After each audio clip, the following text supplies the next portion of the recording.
saying that he's confident once all the votes have been counted, he will win this election, but he's not going to call it. That's up to the election officials to do it. Then President Trump, of course, came out immediately and said that he thinks that there's fraud going on and this is being stolen, etc. So we have no concession of defeat. We have claims of victory from both sides, which is the opposite, of course, of what happened in 2000 when Al Gore made the potentially fatal error of conceding defeat and then calling Bush back and then retracting that concession, because from that moment on, it set that narrative that Al Gore had actually lost and then he was a sore loser and he was the one trying to steal it in the courts where, as we saw there, ultimately, the experts found out that Al Gore had more votes in Florida and would have won had there been that full hand recount, which incidentally Gore never requested. He got a bit greedy. He just wanted a hand recount in the states, in the counties in Florida that he thought he was going to do best in. So in the end, he lost by 537 votes. So we could be seeing history repeating, and the court cases are already getting warmed up. Now, I haven't given our control room notice of this, but I do have breaking news. You've got breaking news? Yeah, let's see how long it takes them to kick off the sting. Let's see if they've got breaking news. I think they need more notice. Yeah, sorry about that. Look, Michigan, there's a few more results that have come in. The last time we talked about Michigan, they were 80% counted and there was a 4.4% margin. This is pretty minuscule breaking news. It's kind of bent news. Yeah. They're now at 8. So the answer is it takes 25 seconds. Now 81% is counted and there's a 4.3% margin. So just a little bit. Yeah.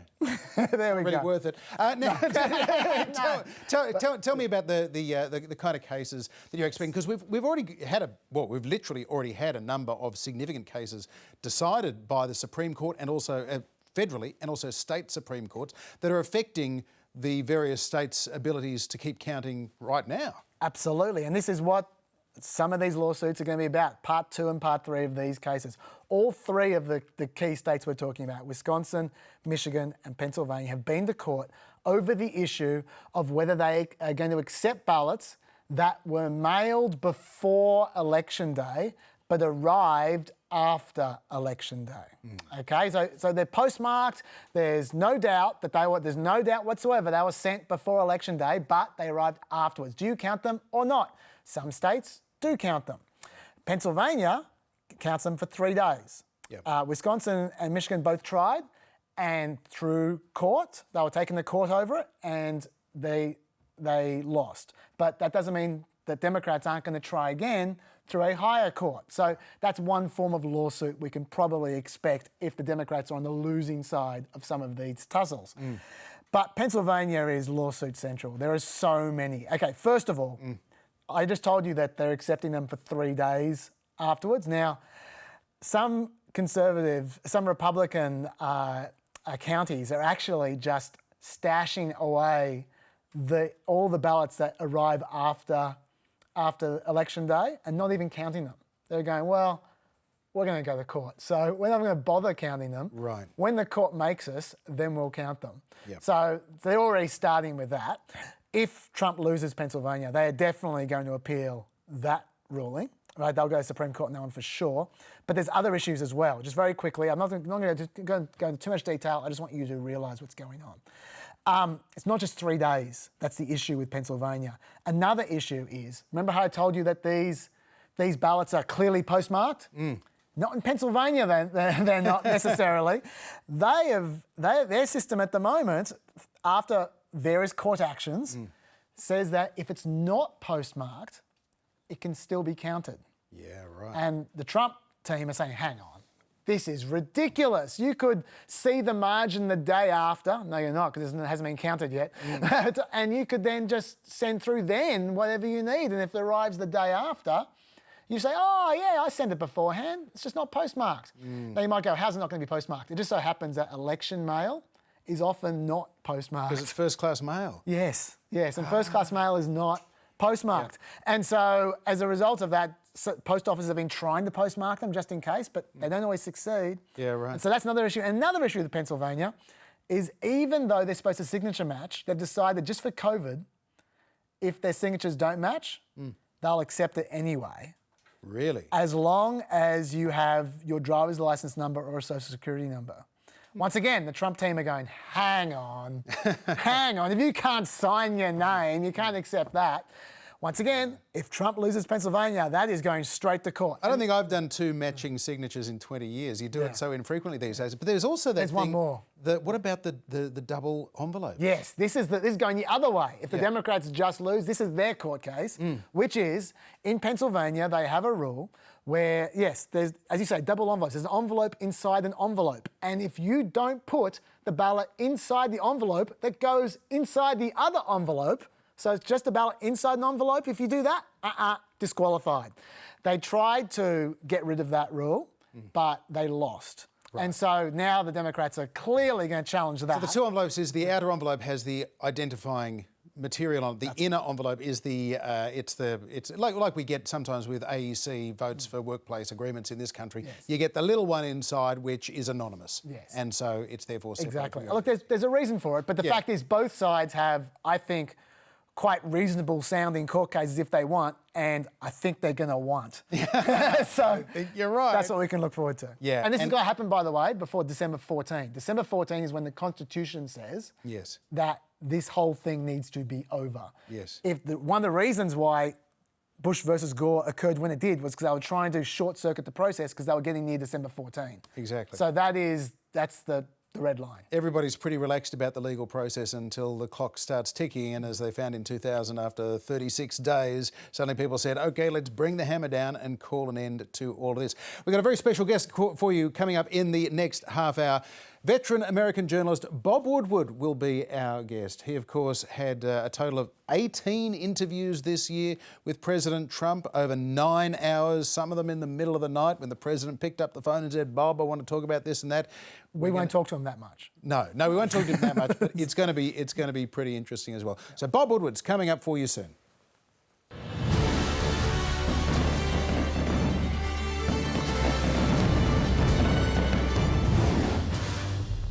You are watching Planet America's Election Night Special. I'm John Barron. And I'm Chester Chitello, and I have real breaking news. Do we have a sting? We've got a sting. We've got a sting. No, we don't. No, we don't. Who cares? We don't need a sting. What have we got? Yes, we do. Of course we got a sting. Okay. Last I talked to you guys in Michigan, 80% were counted, 81% was counted, and there was a 4.3% margin. Yep. Trump was leading by 4.3. That's right. Yes. Now, the 83% has been counted in Michigan, so 2% more. Yep. And Donald Trump has a 1.3% margin. So his margin is shrinking more than 1% for every percent that is being counted. So again, vindicating the confidence that we've been hearing from the Biden supporters that Michigan is looking good, Wisconsin is looking good, but Pennsylvania may not be so good. Still 11-point margin in Pennsylvania. Yeah, well, very interesting to see. All right then. Well, on the east coast of the United States, people are waking up now to an unresolved and hotly disputed election. They've got a president claiming fraud without evidence and a challenger who says that he thinks that he will have the votes to win, assuming that those votes are all counted, Chaz. The BBC's North America correspondent Nick Bryant has set the alarm. He's up for us early in the morning in New York. Nick Bryant, lovely to see you there, mate. We've been talking a bit about Florida 2000 in the last 10 minutes or so. You must be getting a sense of deja vu 20 years on. Oh my goodness, I'm a veteran of the Florida recount. I remember coming off air that night and my boss, who was a Kiwi, said, mate, can you get on a plane to Florida? And 36 days later, we found out the result. And as Chaz was saying, the Supreme Court intervened just before that deadline where the Constitution says you have to have a result. And what they said was you could keep on voting. And what they said in the next sentence was, but you got about half an hour to do it. So the election came to an end. George W. Bush was given Florida in a 5-4 ruling. And what was interesting about that ruling was that the Supreme Court justices, the 5 who decided it went along ideological lines. 5 conservatives went for shutting down the recount. 4 went for keeping it going, including the famous Ruth Bader Ginsburg. They basically said this ruling should be limited to these circumstances.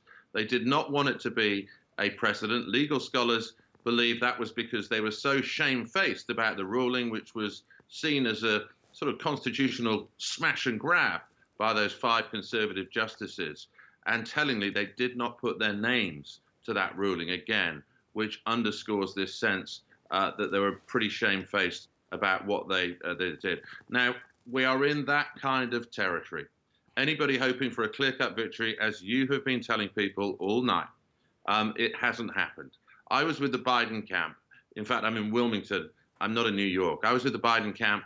I spoke to one of Joe Biden's most senior advisors just as the polls were closing. They were so confident of victory. I was astonished at how openly confident they were.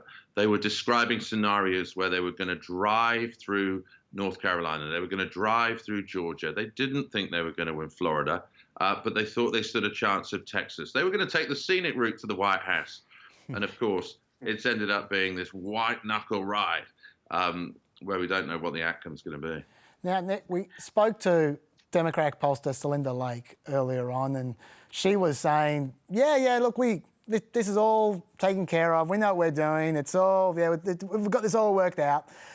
Did you get the sense when you're hanging around these people that they feel like they've lost? Even if they haven't lost the actual election, it just feels like a loss to them because it's so close? Oh, it's really interesting. I mean, I was with Hillary Clinton's team 4 years ago. I was in the Jacob Javits Center where that glass ceiling in that massive convention center was supposed to be figuratively shattered. The mood was different 4 years ago. They were celebrating already. And then you had this kind of weird thing where all the people who told you that Hillary Clinton was going to, smash it and, win elections suddenly disappeared. They were nowhere to be seen. We didn't have that quite last night, but clearly the Biden camp were being far more circumspect as those results started coming in. I mean, like I say, they didn't expect to win Florida. They knew that Florida was a toss-up. But, Florida's often indicative. They were kind of worried about the Hispanic vote around Miami-Dade. They were worried that that sort of traditional Democratic vote bank wasn't coming in. Then the early signs in Georgia weren't particularly good. They believe still in Georgia there's Democratic votes in the suburbs of Atlanta that haven't been counted yet.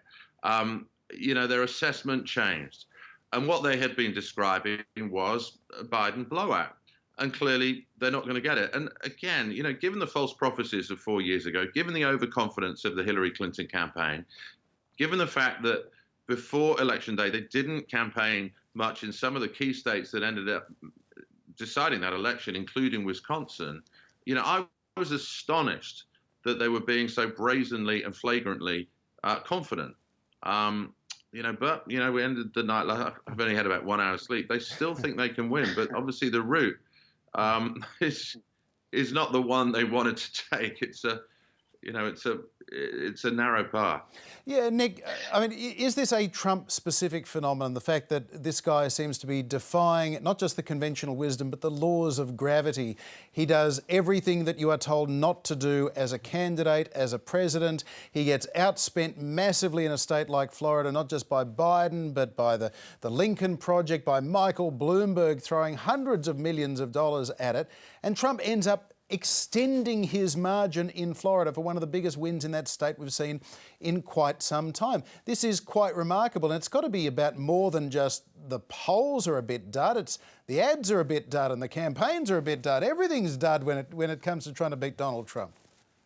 Well, look, a crucial point, and I'm sure you've been making it through the night, is that Donald Trump got more votes in 2020 nationwide, not just in Florida, nationwide, than he did in 2016. And that should bury, once and for all, this false idea that Donald Trump's victory in 2016 was a historical accident. I've written this book saying in 2016 it was almost historically inescapable. We should not have regarded Donald Trump's victory back then as an aberration. And this result, however it turns out, just proves that. Donald Trump is loved and adored by much of America. There is a near cult-like devotion by much of his base. They have looked at the fine print of the Trump presidency. They have seen the tweets. They've heard some of the outrageous things he said over the past 4 years. But again, they have clicked on the terms and conditions. And Donald Trump is an extraordinary force in American politics. And America is as deeply divided as it has ever been. This idea that this election would be some kind of panacea, that Biden would win clearly, and it would be some kind of repudiation of Donald Trump. However this turns out, that has not happened. Now, of course, we should qualify that that Joe Biden may well win. He might be the favourite to win at this point in time. But I wonder, we look at Donald Trump, and as you say, there are times when it looks like he's trying to lose. He does things just so unorthodox, and he's actively repelling women, female voters. We've been saying this all along. Yet the result is the result. And I wonder whether Donald Trump is proving, at the very least, that his method of appealing to the base and not reaching across the aisle, not being like a president used to be, actually works. I mean, if he did exactly the same thing, reaching across the base, but didn't repel people unnecessarily, surely he'd win comfortably. Look, he's a deliberately divisive figure. He has fought a 30-state strategy since he became president. The 30 states that he won in 2016. It's almost like he's tried to build a Trumpian wall around the states that he won in 2016, rather than try and expand the base. I mean, that's the conventional wisdom. If he was going to lose, it was because he didn't expand the base. He didn't try and woo back some of those suburban women who voted for him 4 years ago, holding their noses, prepared to give him a chance, but really didn't like what they'd seen and experienced buyer's remorse, voters' remorse very quickly. And of course, the rationale for Joe Biden was that he was the kind of decent and civil guy that could bring in those supporters. But, maxing out the base and trying to suppress the turnout of the other team is the way that the Republican Party has been grinding out electoral victories for some time now, as you know. I mean, in the last 7 elections, they've lost the popular vote 6 times. George W. Bush is the only president to have won the popular vote as a Republican in 2004 against John Kerry. So, the Republicans have got good at grinding out victories in the Electoral College, and maybe Donald Trump has proven that he can do that again. But like you say, we don't know the result yet. We don't know what will happen. But what we do know is that Donald Trump is far more popular than conventional wisdom thought he was. We also know, of course, Nick, that Donald Trump is already saying that this election has been tainted by fraud. They're trying to steal this election. He wants to stop votes that come in after the close of polls from being counted. He immediately was talking about the US Supreme Court, not state Supreme Courts in Pennsylvania, Michigan or Wisconsin. He's talking about the US Supreme Court. If this, like 2000 Bush v. Gore, if Trump v. Biden goes to the US Supreme Court, and a court that many Democrats believe he has stacked with conservatives through nefarious means after the filibuster on Merrick Garland, what do you fear could happen to the United States in that kind of potentially explosive environment? Because there were protests that turned violent in 2000, and that was, in retrospect, a much more sedate time. Yeah, in 2000, there was something called the Brooks Brothers riot. Brooks Brothers is a clothing chain. It's a kind of posh clothing chain where businessmen buy their clothes. And it was a kind of chino-clad militia that tried to storm where the votes were being counted to shut down the recount. And actually, they succeeded in doing it. But it was an unarmed militia. It was a chino-clad militia. And of course, the worry this time is that the militias actually have guns, and they have been a presence in this election. I mean, I was in Michigan a few weeks ago. There was a rally against Governor Whitmer. It was just a few days before she was taken, a few days before the FBI unveiled that plot to kidnap her. And it was so frightening to see so many people. It's an open carry state. So many people were carrying AR-15s. And of course, that's the worry. And I mean, on the eve of Election Day, I mean, what brought it home for me was the street I live in New York, the shops were being boarded up. The fear of civil unrest that we've obviously seen earlier in the summer because of the response to the death of George Floyd. But, we could see that in so many places around the country. And that is the fear that this election could be decided in the courts, and other people will want to try and decide it in the streets. Okay. Well, Nick Bryant, always a very great pleasure to talk to you. Thank you very much for taking the time there in Wilmington, Delaware. My pleasure. You guys know your American politics. I mean, you know your own.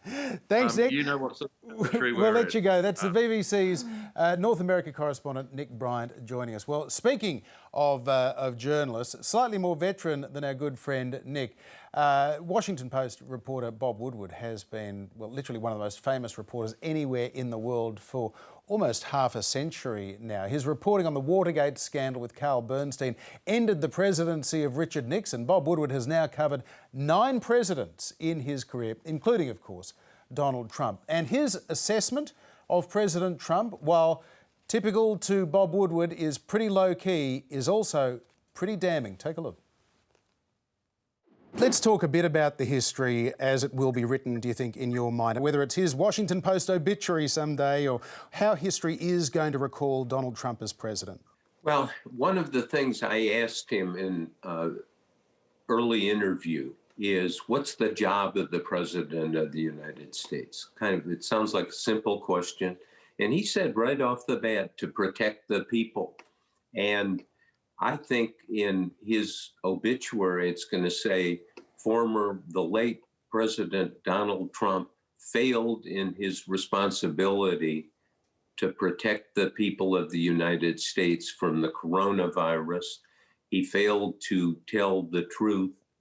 And quite frankly, I think historians are going to be quoted saying that there was a moral failure to understand his responsibility, not just to his political base and Republicans, but everyone in the country. I think it will be a severe judgment.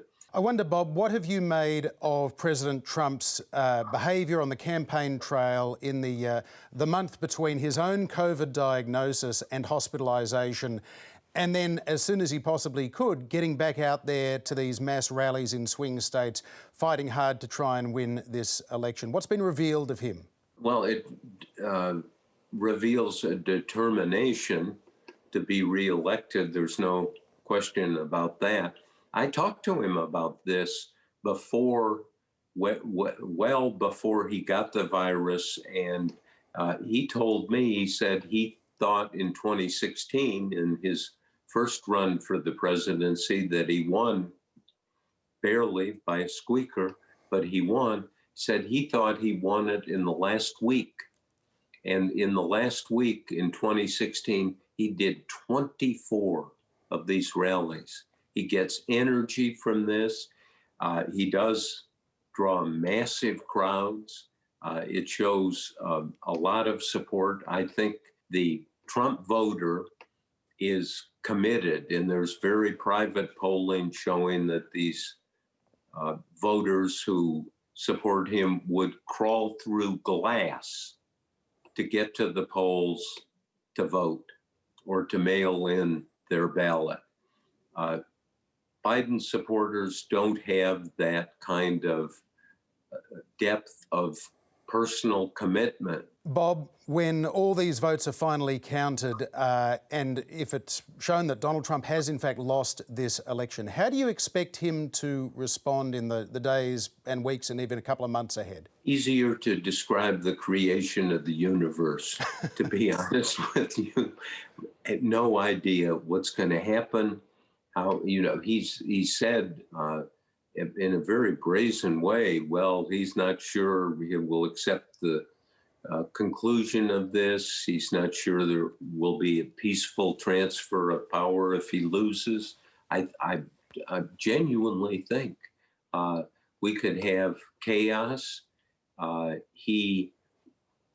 he wins or loses, under the American Constitution, he's going to be in office for all of November, all of December, and most of January. That's a long time to be president and to work this out. So I think a serious social convulsion will follow at some point all of this. And our political system here is going to be tested to see if they can deal with it, whether it's Trump reelected or Biden, the new president. If it is, Bob, that we're seeing Joe Biden raising his hand next January 20th and Donald Trump's going off into private life, Do you expect him to stay on the political scene? Could he do a Grover Cleveland and come back in 4 years, or will he just go and play golf and enjoy his money? Well, I don't think he would come back after 4 years of Biden. But again, you know, back in 2016, people thought he couldn't win. As you know, there was all this polling. Well, as the polling experts have said in this country, polling is broken. You don't really know what you're measuring.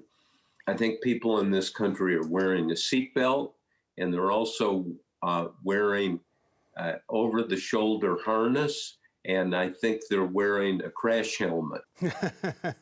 We appreciate you and your work, including your latest book, Rage. A pleasure to talk to you. Thank you. Thank you. Now, we still don't know whether Trump or Biden is going to win this election, but the show goes on, and preparations for the possibility that Trump might lose have already commenced. And I've got to say, they're looking fascinating. From the people who brought you Trump versus Biden comes one more must-watch clash. It's Trump versus the Secret Service member who has to wrestle him out of the White House. He wants to bring me to the back of the barn. Oh. We will have so much winning. But I don't want to fight an old man. It's the Fight House. For one night only. I'm the most militaristic person ever. Knock the crap out of him. He's going to what? Didn't he just nearly die? Trump's got nothing to lose, and he's going down swinging. I'd like to punch him in the face, I'll tell you. Where will I have to grab him on his body? Trump's last stand. Live on pay-per-view. Can't I just leave treats on the ground and Hansel and Gretel him out of there? Election 2020. You're going to miss me. You're going to miss me. Well, Chaz, here we are, and we thought at this time of the night we would probably have a result. For a while, it looked as though a Biden landslide was more likely than a narrow Trump victory. Well, now we know there is no landslide either way, and we could see a narrow or reasonably comfortable Biden victory, depending on how the states play out, or a narrow Trump victory is not impossible as well. 238 to Biden, 213 to Donald Trump, 270 to win. And then, of course, there's a question of the Senate and the House of Representatives as well. Democrats had hoped to pick up some Senate seats and to pick up some House seats, but it's maybe not panning out so well. Yeah, it hasn't been a great day for them in the House either, I have to say. I mean, there's still lots of House seats being counted, so there's no point giving you projections. I'll just be making them up, essentially. But at least at this point in time, Republicans have flipped 4 more seats than Democrats have. So they've made some ground back. Yeah, and of course we've